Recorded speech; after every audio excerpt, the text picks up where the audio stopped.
years, manufacturers have been adorning their lesser-engined models with fancy body kits and bigger wheels to give the impression of power and performance without the raised running costs that would accompany an actual hike in horsepower.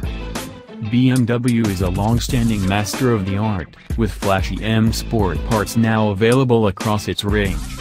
Volvo has its R-design variants, while Kia and Peugeot use the GT line moniker.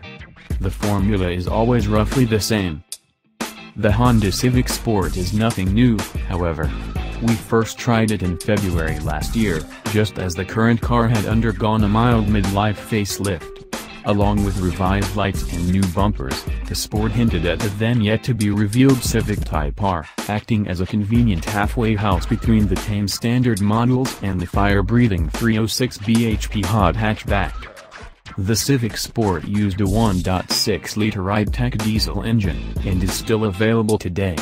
Now, though, UK bosses have fitted a more modest 1.4-liter engine, bringing big savings on both list price and whole life costs, thanks to attractive Group 5 insurance and 51.4 miles per gallon fuel economy.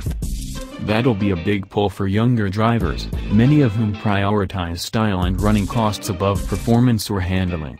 It's also available with some seriously attractive 0% finance offers. In fact, with a £4,000 deposit, you can have one on your drive for £182 per month. Standard kit is good, with all Sport models getting a 7-inch touchscreen, DAB radio and Honda's connecting infotainment system.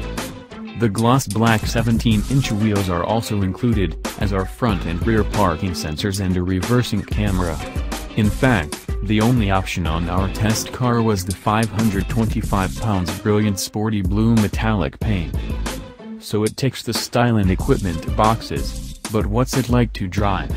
Well, with tough competition from more modern rivals, the Civic remains an also-ran in terms of performance and handling.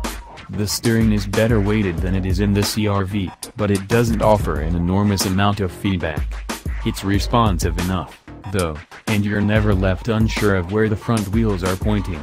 Body roll isn't too much of an issue either, while the ride is acceptable given the Sport's bigger wheels.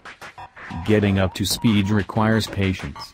In this day and age, most small-capacity petrol engines come with a turbocharger bolted on, allowing acceptable performance with lower running costs. As a result, the Honda's naturally aspirated 1.4 feels rather sluggish. Any overtakes necessitate careful planning, while pulling away from junctions can be a laborious affair. The elevated driving position takes some getting used to, but anyone stepping out of an existing Civic will feel right at home. Despite having 6 gears, this 1.4-liter Civic Sport it's not all that refined at high speed. Wind and tire noise isn't an issue, but there's a noticeable drone from the engine as 70 miles per hour cabin quality is acceptable, but falls short of newer models like the Vauxhall Astra or Renault Megane. Practicality remains a Civic strong point, and is unaffected by the engine and trim selection. That means all models benefit from Honda's excellent Magic seats, which fold flat in one motion to provide up to 1,378 liters of boot space. The frustrating boot spoiler remains and continues to affect visibility out the back, though.